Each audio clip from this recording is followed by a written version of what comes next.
Welcome to today's episode for people interested in the extraordinary, yet ancient and often long forgotten stuff.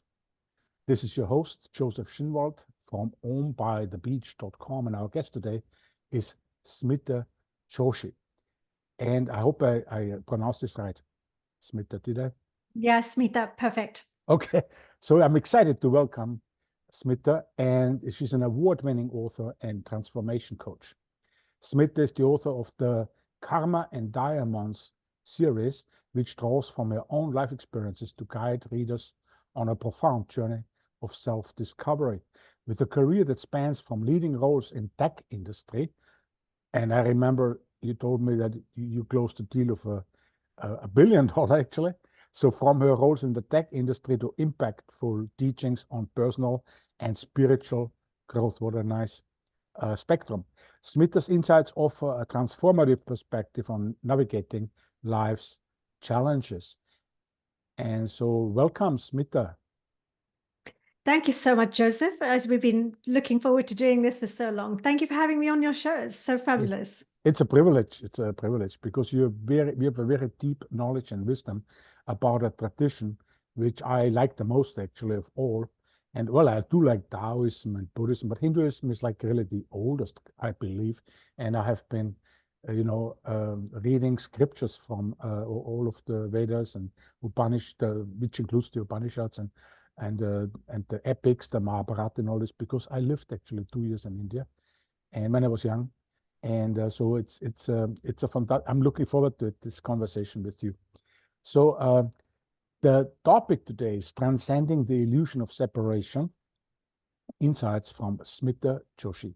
And how do you define the illusion of separation in your work, and why is it important to recognize this illusion in our lives? For me, it's the biggest illusion that there is, and all the scriptures talk about it, right? So how do you see this?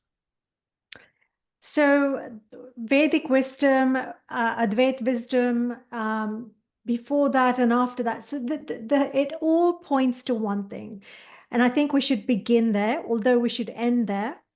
And let's begin where we might end, which is that if we were to understand that we are a continuum of consciousness, we're pure consciousness first, then we take inside of being that consciousness, we want to have a little play. We'll kind of go, it's a little boring here in eternity, hanging out in infinity. What can we do with ourselves to create a little bit of play?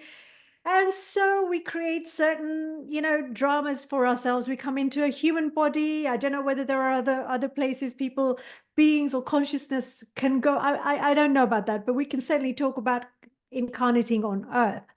So that incarnation on Earth, that physical body that we have, we know it's a temporary body. It goes for so many years. The thoughts that we have inside, within the receptivity of that physicalness, the feelings we have, the emotions we have, the perceptions we have are all shaped by the limitations of the physical body. And what is the physical body? Essentially, when the body becomes animated, it is because a spark of that consciousness that the Vedics have called Atman, well, actually Brahman, if you like, is all of everything, but it's so vast. But I feel like the Atman element of it, which is the kind of like the subset that you can relate to for yourself, is the bridge to the all of everything. We're, as a human being, we can't relate to infinity and eternity and purity in the way that Brahman is. So let's talk about a subset of that, which is Atman, which is the same. It's a bit like if you have an ocean and you take a jug of water from the ocean, it's still the ocean, right? It's just in a slightly different context now. Now, that further takes another form where if you imagine a drop from that jug landing in the human body, and then the human body takes animation, then it becomes incarnate. Until that moment, until that Jivatman, the Jiva, the life, which is granted by this consciousness that we are, lands in the human body, we don't really have very much other than just a physical body, an inert body. That breathes life into this form. And at that moment, we start to play inside of the framework of what it is to be human. And so when we talk about the duality, as such, there is no duality. The only duality is the perceived duality, because we feel when we come into this body with all the limitations that we have with our five senses. And the sixth one is the bridge, as it were, to that other realm, becomes another realm now. See, we have now two. We have now two elements. We have the body that we are, and then we have and the consciousness inside of that, but then the vastness of who we are that is not contained in the body, but is still essentially who we are. It's just that this physical body is so tiny, and the nervous system is incapable of containing anything more than what you know yourself to be. Yes. It looks like it's the perfect simulation. Like, when we talk about Leela, the divine play in Hinduism, I mean, that is the divine play. That's a play. Now we have the body. We chose to probably, and it's limited now. It's a lot of forgetting to come here. And so now you start remembering again, and that's like spiritual enlightenment. But you are so limited by the brain, basically.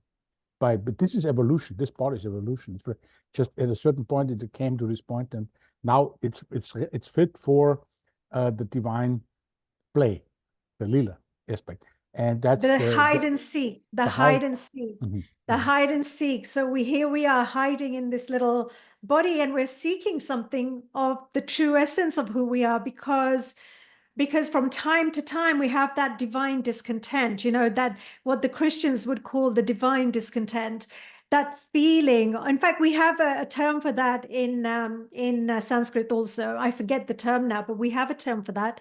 And it is that divine discontent that sometimes you have everything is working, life is fine, and yet there's this feeling like there's more. I mean, like there's this something more. There's an emptiness. There's a sense of, there's more. And so we tend to become discontent.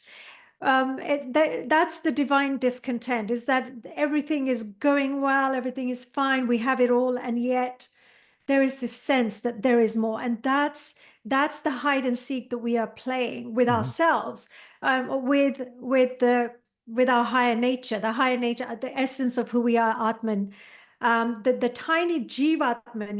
It's a bit like, I suppose, if you were to say the parent and the child. If the parent and the child, lose separation, there's still this hankering for one for the other at some point. It's like you something is drawing you towards it. You don't know what it is, but it's drawing you towards it.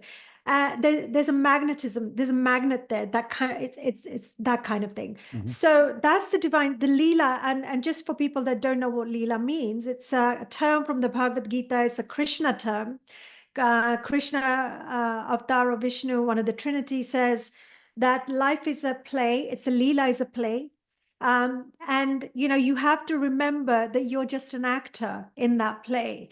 If you can remember that, the acting is the one that's in the body. You in this body is not the real you. You are playing a role in that body, the role of the father, the mother, the child, or whatever.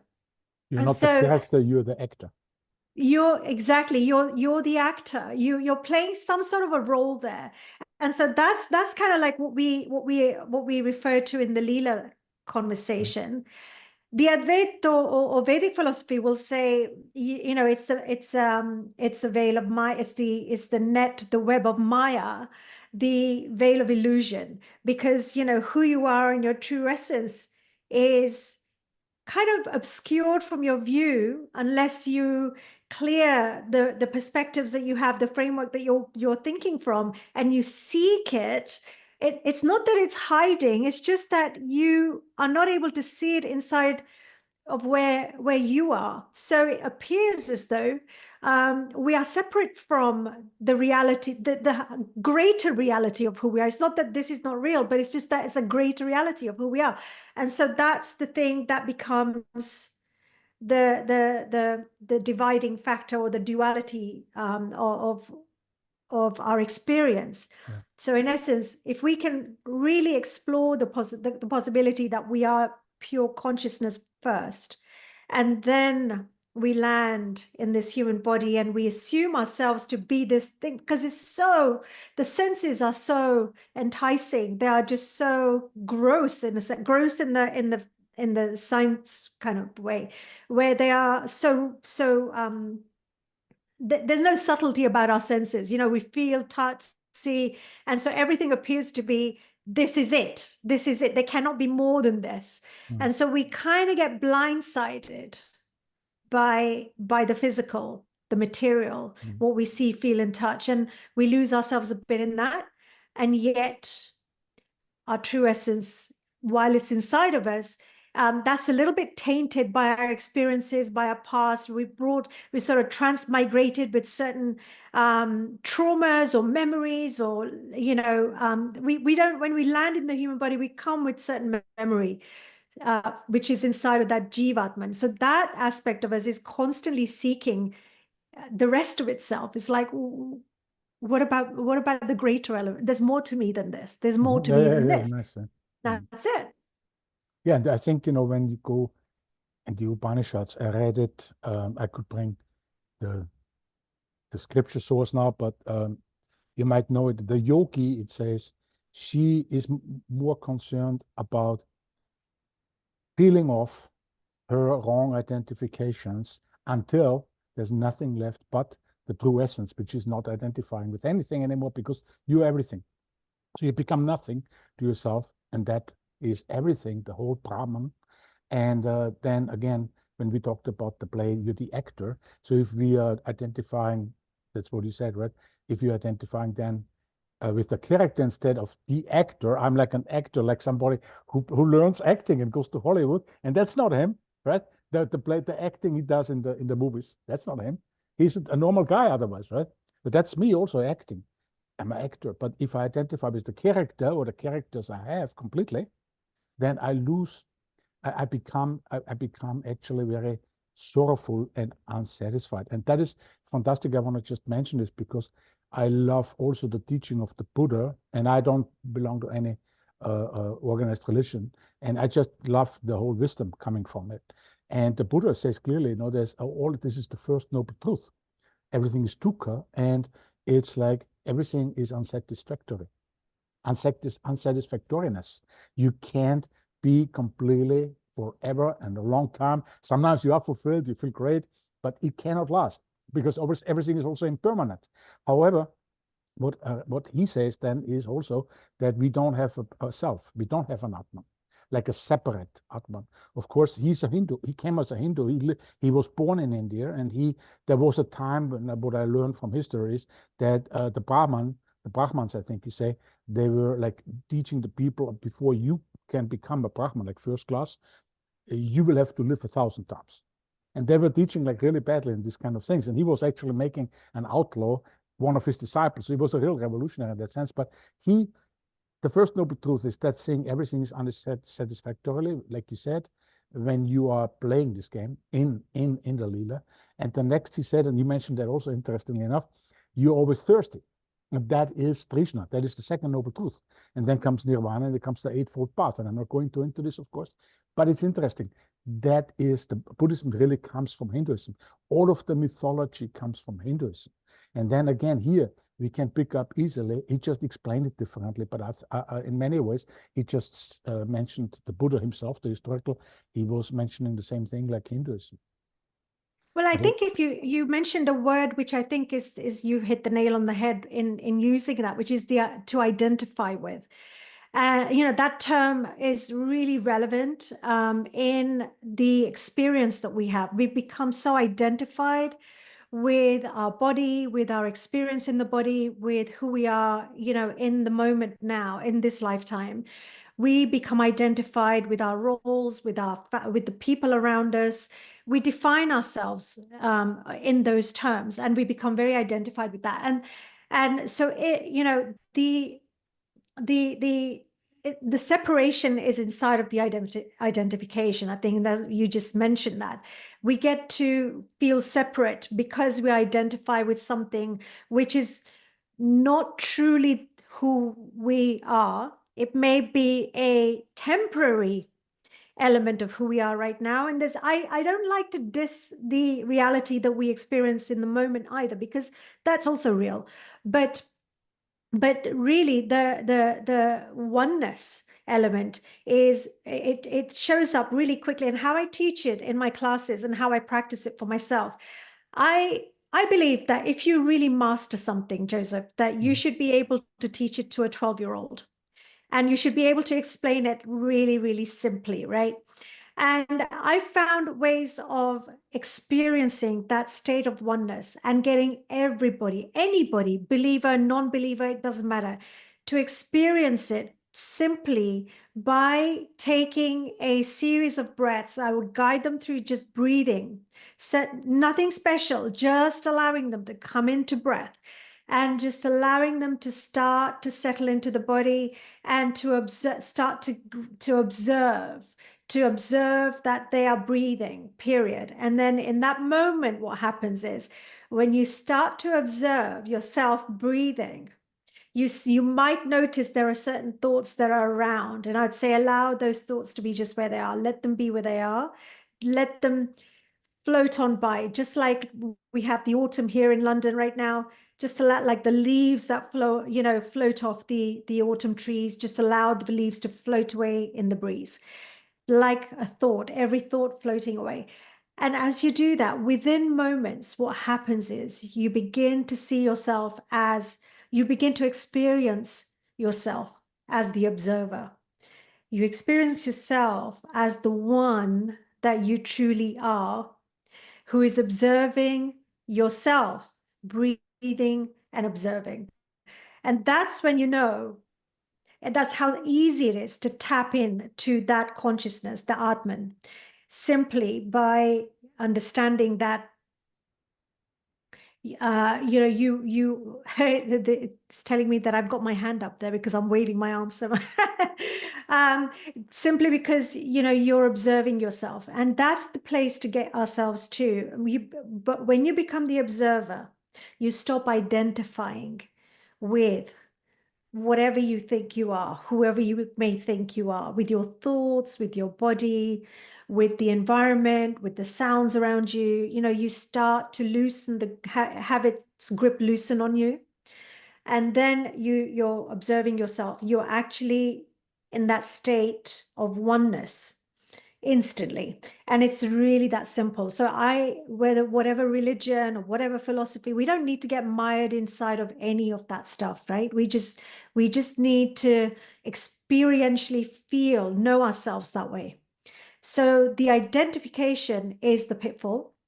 And in order to have the grip of identification loosen on our mind, on our physical body, on who we think we are, on our identity, it's simply to relax into the body and just to observe the thoughts coming and going. Just allow the breath to rise and fall. And as you do that, you're immediately connected to that space of Brahman, of an Atman. And it's really that straightforward. Yeah, fantastic. Fantastic explanation. And, it's like that whole thing about Tattvam Asi, you are it. You are That is that. really where we have the highest or the complete consciousness.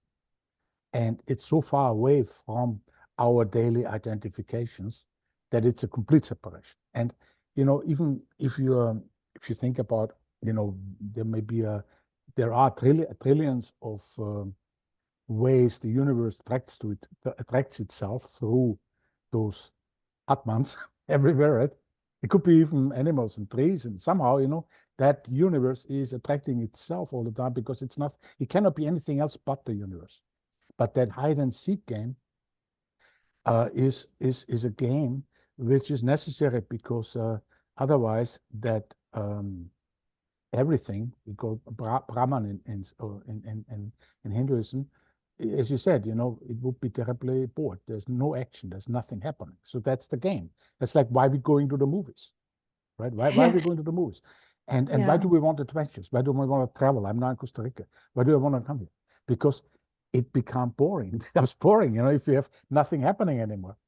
And so I think it's for me at least, it's very interesting to learn from you that this is all already from the beginning a purpose in this world.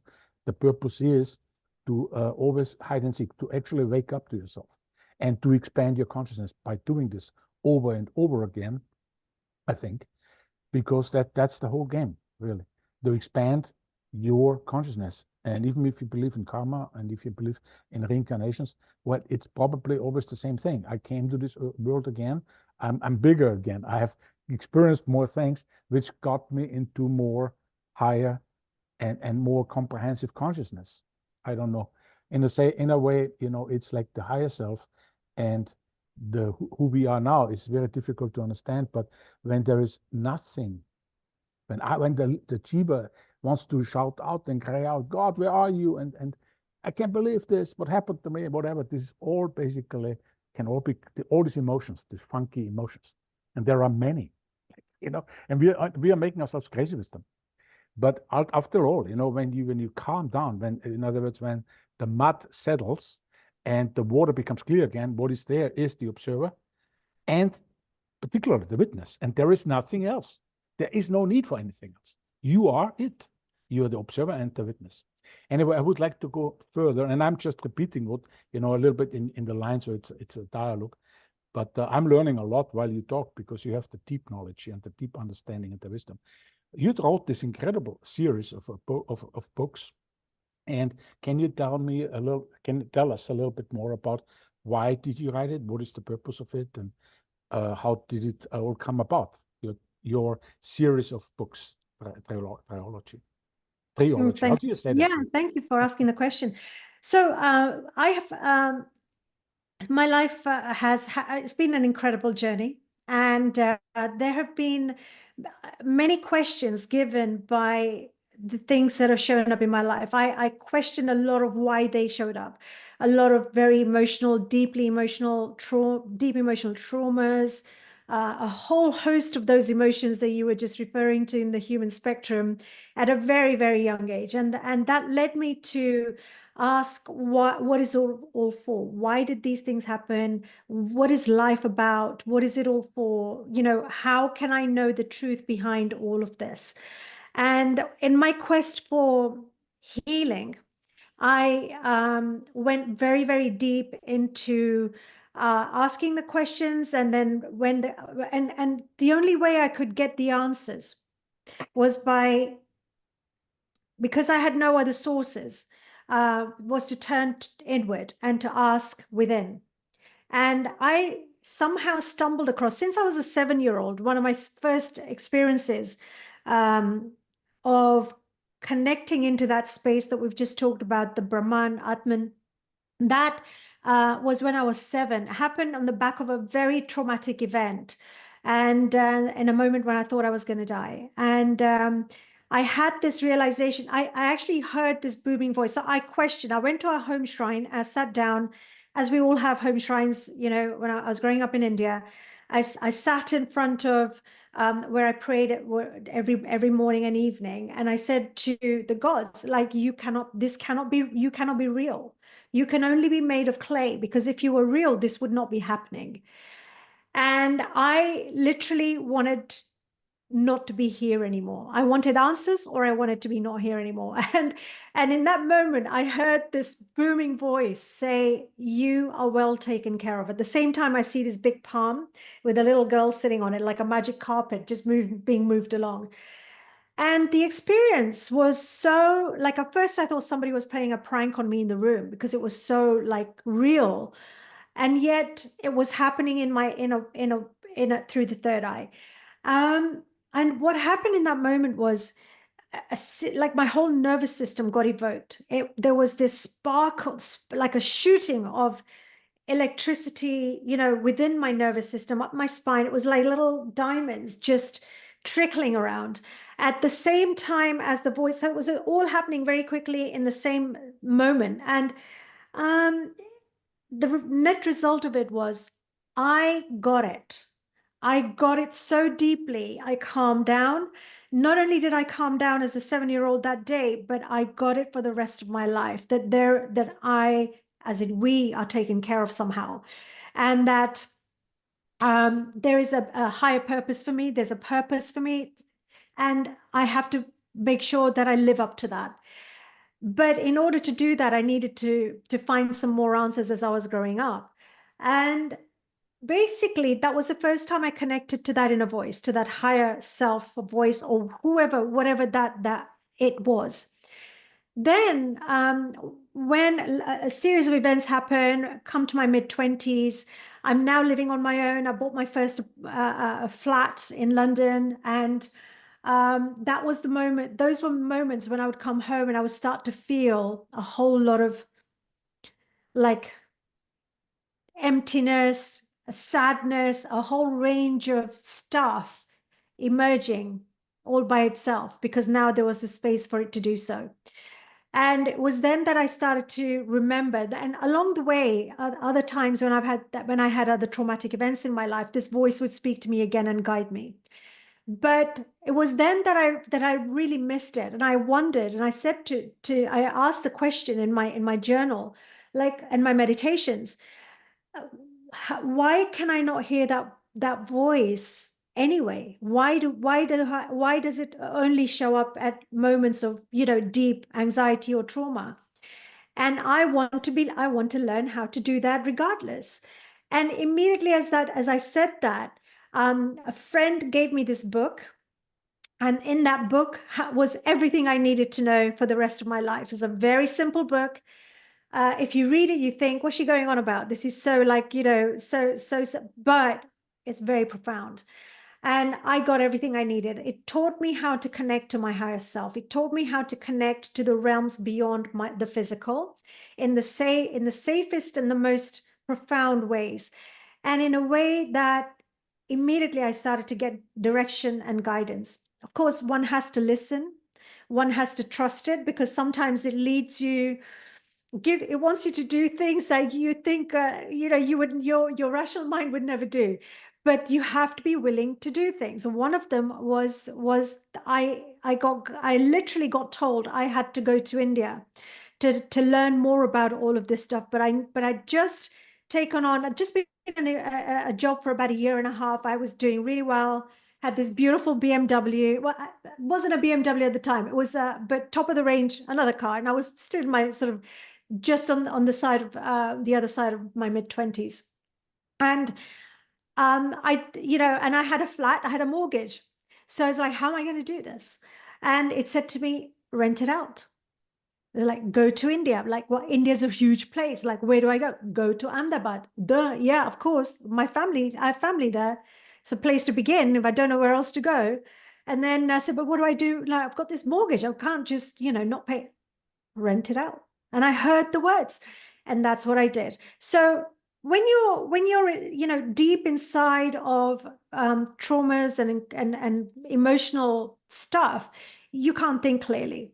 So things that seem, oh, that's obvious, it's not that obvious. And it wasn't that obvious back in the day. It was in the 90s, early 90s.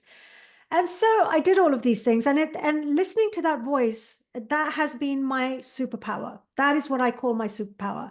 And I wanted to share what that has enabled in my life, which is detailed as stories throughout the book. I mean, the book, people say who read it, the books are like, you can't put them down, because once you start to read, you get so hooked into the journey. And I write it as though it's your journey, Joseph, or somebody else's journey. I write it as myself, but really I've kept everybody, I've made it. I didn't write the books a day before I was healed and ready to share it in a way which would be useful and really valuable for you and the reader. So that's what's happened along the way. And that listening to that voice has connected me into the higher realms with beings of, the devas, devtas, archangel, whatever, but also my higher self. And it's guided me to do things like swim with dolphins in the Pacific Ocean of Hawaii, where I had I've done that many times now. And some of the encounters I've had with pods of dolphins, they have taken me into their pod. And if anyone knows dolphins, they don't let people in very easily. And the healings that have happened as a result of that. I got guided to go to this monastery, Hindu monastery in Kauai, which is like it's a rainforest of Kauai, which is another island of Hawaii. And there is this massive, you see here, this quartz crystal. So they have this ginormous version of that, and it's an antenna. And I got guided to that because it's not a very well-known place in the world. And the kind of healings that I had there was phenomenal. Then many, many, many other things have happened, past lives included. Traveling into the Akashic records to get answers to why so I started to paint mandalas spontaneously, okay, after I came back from my first sabbatical in India. Did not know what they were, couldn't draw a stick figure to save my life, Joseph. But I was was like spontaneously went out, got myself, I felt I absolutely had I had the urge to go and buy these paints. I started to make these mandalas and didn't know what they were. They're like one after the other. I got obsessed, and after work, in the weekends, at nights, I would literally make one, and they were covering the walls of my flat at the time. Right? Didn't know what they were. Eventually, I came to do one of those, which was it was what I call a symbol of terror. It's called the symbol of terror because it stopped me. I couldn't finish it. It gave me nightmares, couldn't go near it. I put it away in my spare room. It was still talking to me. I had to ask, what is this about? And that I asked in my meditations, and that took me on a whole other journey across past lives. First of all, via the British Library that I didn't know anything about. Took me, you have to read the books. I don't want to give it away. But it got me into finding my answers in a non-linear way that one would not imagine. So what happens when you start to listen to the voice of your higher self, that essence, that Atman, that is, it can connect you to other beings, divine beings, for me, it's like I'm talking to you. Or it can give you its own answers. In any case, what happens is it does not operate in a linear fashion. You have to learn its language, which is language through symbols, through synchronicities, through serendipities, and you have to trust what it's asking you to do and do it. And then what happens is it occurs as if it's magical, but it's just the nature of the essence of who we are. We are multi-dimensional beings. And you get into your multidimensionality to answer the questions, to get the healings that you need, to go to places that would change, transform you, alter you. I love diving because diving is another way that, scuba diving, it's just incredible what happens, in that space of just floating in trust. Now, you have to be skilled. Of course, everything is a skill in life, including connecting to that listening to that voice, connecting to it. But it's a skill that has to be honed. If you can do it, you discover your own multidimensionality. And that's when we start to get that we truly are consciousness. Well, so I wrote the books for that reason, to share that. Wow. Deep stuff. Now, I like that hand up there, but you see it also? It's only I see. Yes. It's fine. It looks like what is it called that in Hinduism or in Sikhism? Like Buddha's blessing, yes. It's exactly. Fantastic. It's the mudra. I like it. Now, but you see, that is, I wanted to say other things in between, but of course I listen and not to interrupt you. But I feel that it takes a lot of in my life, in my experience, to say that shortly. I've also I had a spiritual experience, several, and ultimately, with Hinduism, actually, I read the Upanishads. I just came back from Latin America. I was there almost a year. I was only after high school. I was 21. I came back home and I read the Upanishads in the garden. And, it says God is an and God, of course, that concept of God, it's a concept, or it's a different definition in India. God is a different word in India than in the Judeo-Christian Islamic tradition, a very different.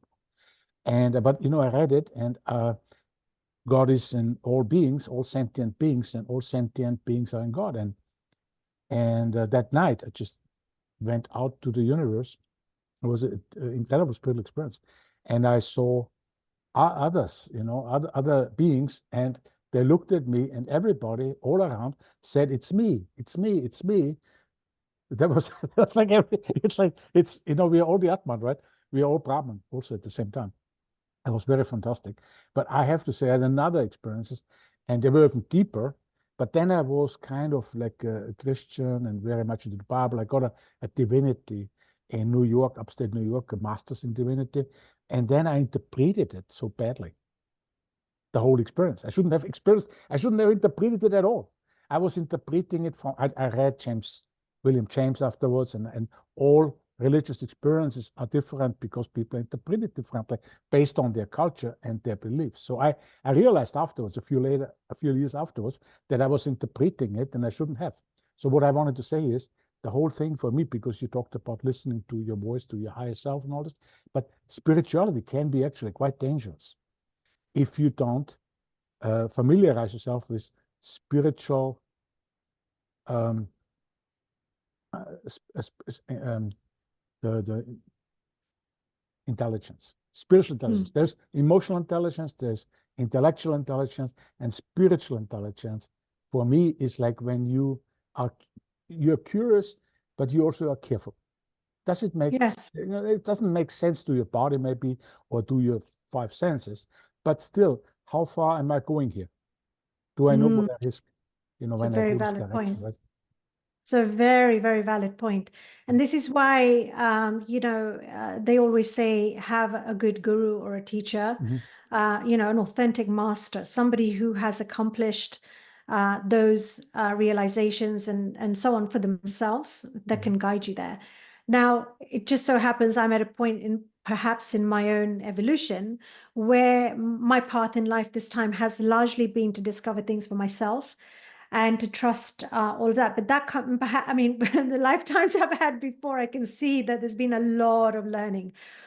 And it requires you to have a certain, what we would call a sattvicness about you, which is, the gunas, the three gunas. There's the tamas, which is the sort of you could say the stale or the darker element. Then there's the rajas, which is the passion and the kind of like, the stuff of the world, that we all love so much. That's the rajas. And then this sattva guna is that purity. There's a certain, basically that's what it is purity. It's the stuff which is uncontaminated. You've got to have a determination and absolute commitment without any bullshit. You've got to be committed to not messing with this stuff, and your intention must be so clear to the universe that only that which is of the highest frequency of love may come through.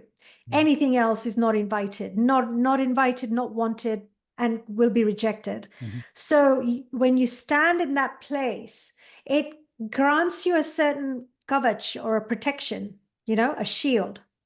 And we have to shield ourselves with that purity of thought, because if we don't, we can get so lost in the nooks and crannies. And not everybody can do this on their own. That's the one thing I absolutely have to add as a disclaimer. Then there are teachers who can guide you, but again, find teachers who are, test your teachers. Just make sure that they are who they ought to be and who they say they are, because there are many teachers who can also lead you up the garden path. It's not that they they're bad or anything. It's just that they haven't completed, they haven't quite gone through the eye of the needle that millionth time that they need to do in order to come out the other side, to be able to guide others through this very sort of this sticky, mire of multidimensionality. So we have to be aware of that. Yes. That is not to say don't start, do it, experiment. And when you hit, find good teachers. It really makes a difference. Yeah, I think I like the Joseph Campbell, the hero's journey. I think everybody's in a hero's journey, and you have to go along into the forest sometimes, because, and the teachers. I also think that they're like the Buddha, the Avatam Saka Sutra, in Saka Sutra. In Buddhism, it's too much. This book, I never read it. I just a few pages, because it's 1,600 pages. But that's what I learned from it. It was like right away there when I read it, was there are Buddhas. They are like the Bodhisattva is a teacher, right? In Hinduism, Buddhism, we talk about just different terminology. You have the arhats, you have the yogis, you have the sages, right? But there it's called Buddha. And the Buddha, they can be selfless. They are bodhisattvas. They really help you. They really are concerned about you and others. They already are. They have experienced it. They are compassionate. And then there are the Buddhas, they say in this book. They are still selfish, but they're also Buddhas. Who comes to my mind? I thought about Jeff Bezos. These guys are just like also completely living like gods, but I wouldn't trust them. In a sense. I mean, I admire their life and all this is all good. But they're masters. They're definitely masters in many in their own game. But there are different people with different levels of mastery in different areas of life. When we're talking about, that's a way of discovering your multidimensionality, for example, really seeing how far can I go in this human space. And then when we're talking about the personal, spiritual, inner realm, that's also that's a sacred space. That's a very sacred space. We don't want to take it on in a light way, in a casual way, as a plaything. Okay, that's not what we want to do. This is too sacred for that. And that's why the Vedics have always said that Vedic wisdom has always been so rooted in certain rituals, in order to declare your intention, your sankalp. You make sankalp, which is like a deep declaration of a pure intention of what it is that you are standing, what you're asking for, what you're standing to accomplish, what you're asking for that ritual to deliver to you. So we declare, and the power of the word is absolutely sacrosanct. That's the power of the word. But the more we clear our energy, the more we clear our thoughts, the more we free ourselves of our own traumas and darkness, the more we go through all of that and come out the other side into that lighter space, then our word starts to have some meaning. The more we can live with integrity, to our higher self, then our word actually starts to have some power.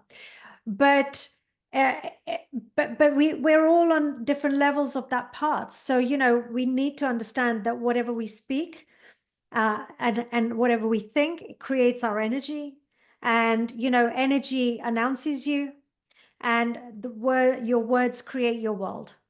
So both of those things fused together help us along the journey to cast our intention in the right way. And sometimes we might want to ask, is this for my higher good to do it at this time? Should I wait? Why is something not happening right now? Why, is it because the timing is wrong? Is it because it's not part of my path, but at my identity, my ego wants it? So if we ask, learning to ask those questions can help us to navigate that path. Yeah. Yes. No, what helps me, what gives me a lot of like confidence in my own ability to light my own path, is many times also when you are like the Buddha himself said it, you should always like be investigating everything. Don't believe anything just because of this or that. Just investigate it for yourself. Your own lamp, he said. The lamp onto yourself. But also, if you think about like the Upanishads, the way and this is one of the four creations of the Vedas, the philosophical one, and it starts out documenting the wisdom of the yogis, the first ones who lived, basically, who were meditating in the caves so long ago, most likely before Abraham. And it starts out.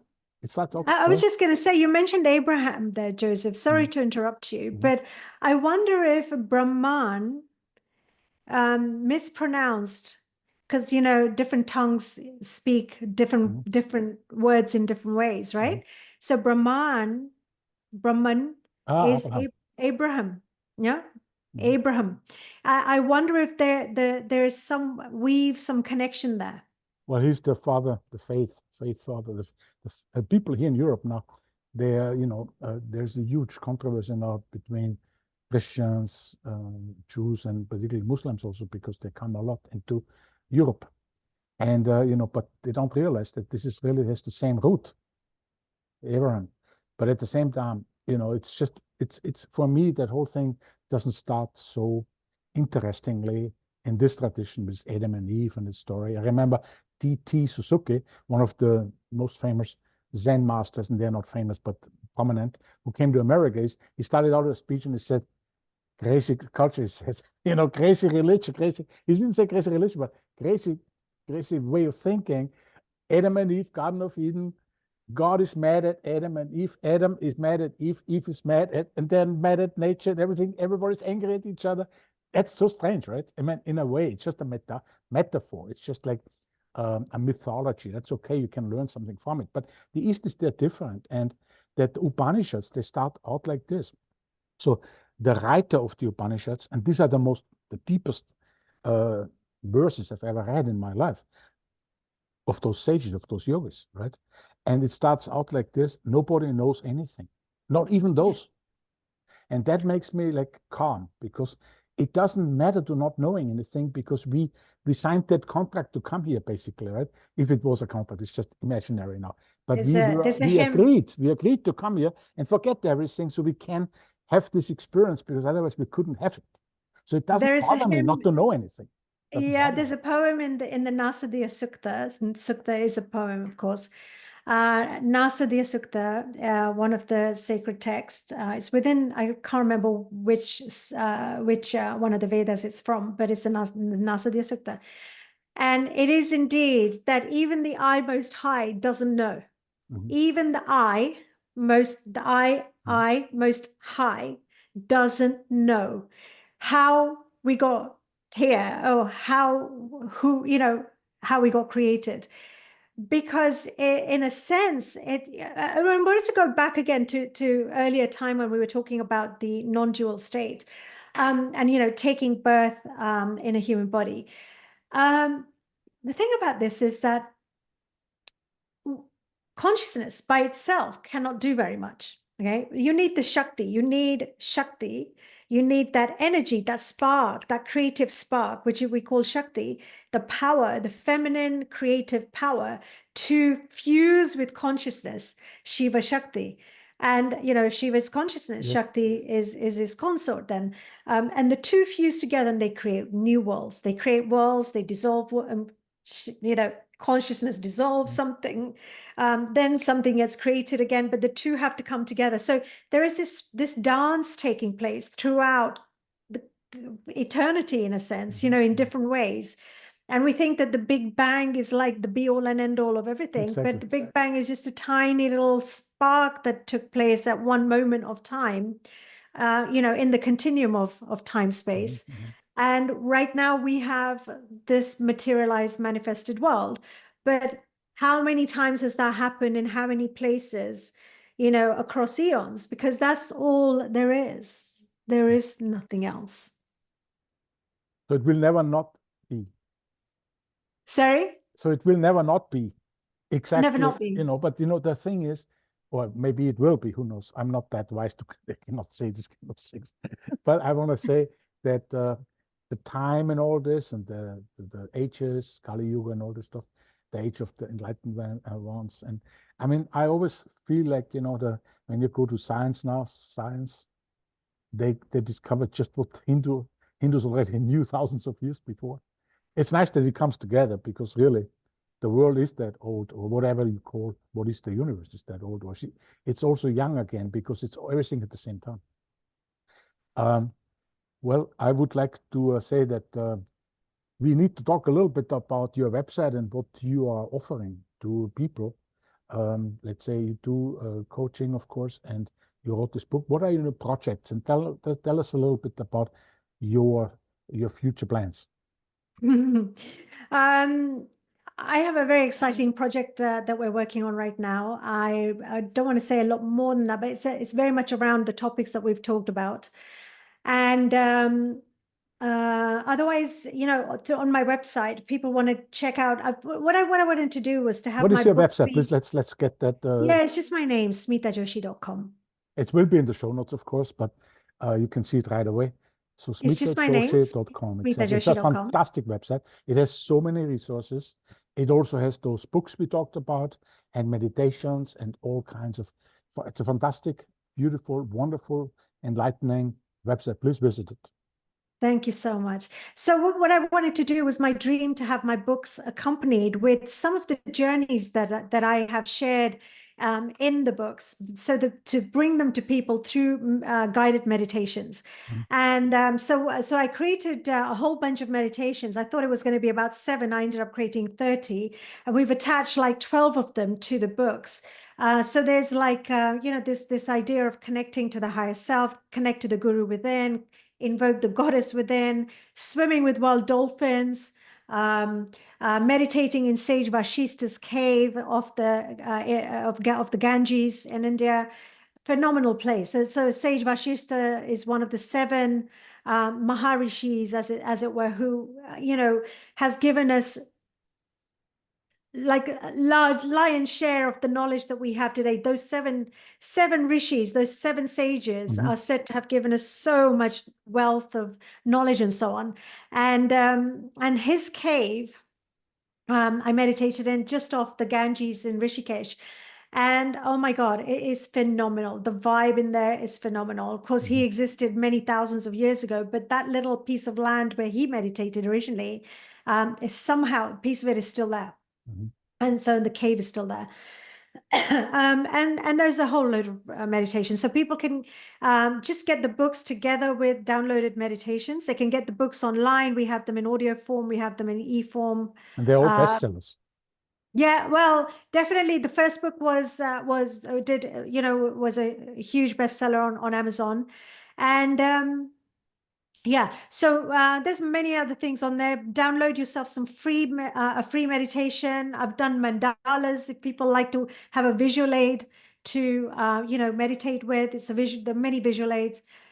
Email me, and follow you on social media, because you also have your own podcast. Yes, I do. I have my YouTube channel, and I've been I'm just starting to roll out a whole range of interviews there right now, with all kinds of phenomenal people, really amazing people. I've interviewed people like the Sadhguru Jagi Vasudev, Sadhguru Ravi Shankar, Shri Ravi Shankar, many others, but also yoga teachers. I don't know, Vedic astrology people, as one of my little guilty passions is, start learning about Vedic astrology, and so on and so on. So it's a really rich resource. And on my Instagram and TikTok, you'll find twice a day posts from me, a reel and another post. So little, nuggets. Nuggets of wisdom. Follow me on that. Exactly. Well, I enjoy following you a long time already, and now I had you on the interview. What a privilege to talk with you. It was really fantastic. And I think we'll wrap up. We have around 1 hour. Not that we couldn't talk much longer, but it's like the people don't want to interrupt an interview. I can understand it. Let's say you're traveling in the car, and now you have to go away from this interview because you just arrived, right? Things like this. It's difficult. People want to finish the conversation. So let's keep it that short, not go 1.5 hours or 2 hours. Beautiful. Thank you We so much, could, Joseph. because I It's could been talk with you great. forever. I And learned so much listening to you as well. Thank you. I really appreciate you sharing your wisdom and your experiences. thank you very much. Now, let me just quickly find here, my little script. I'm getting, I need that. Just have a look at it anyway. Well, it's easy script. Thank you, Smita, for being on the show today. It was a true pleasure, a privilege, and I said that already. Thank you, listeners, for being with us today. The recap of the show with bullet points are in the show notes, with all the links mentioned during the interview. The website, again, is very important, and we mentioned it several times, and I won't even repeat it now with my Austrian accent, but you will see it on the website. It's the name of Smita, smitajoshi.com. You will see it in the show notes. And please visit it because it has lots of resources in it. And you will be able to also connect with your social media, and you will have will be very inspired following her. If you like this podcast, please subscribe to have you here again for our next episode. This is your host, Joseph Schinwald. Thank you and goodbye until we meet again. Thank you.